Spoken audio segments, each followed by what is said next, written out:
Police ભરતીની તૈયારી કરતા વિદ્યાર્થી મિત્રો નમસ્કાર।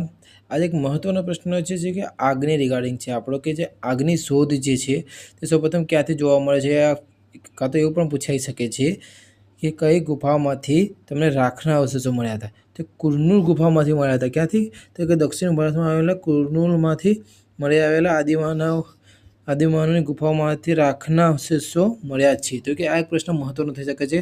તો કે રાખના અવશેષો ક્યાંથી મળ્યા હતા, કઈ ગુફામાંથી? કુરનૂલ ગુફામાંથી મળી આવ્યા હતા। તો ખાસ યાદ રાખજો, આ પ્રશ્ન બહુ જ ઇમ્પોર્ટન્ટ છે। અને આવા જ વિડીયો જોવા માટે કે આવા પ્રશ્નોનો જે તમે ના જોયા હોય કે જે પ્રશ્નો નવા જ હાલ આપણે જે એનસીઆરટી બુક છે એના આધાર પર આપણે જે આ વિડીયો બનાવી રહ્યા છે, એનસીઆરટી બુક તમે જોઈ શકો છો। તો કે આની રિગાર્ડિંગ આપણે ધોરણ 6 થી કે ધોરણ 10 સુધીના તમામ વિડીયો આપણે અપલોડ કરવાના છે આપણે યુટ્યુબ ચેનલ ઉપર। તો ખાસ કરીને તમે સબસ્ક્રાઈબ કરી લેજો અને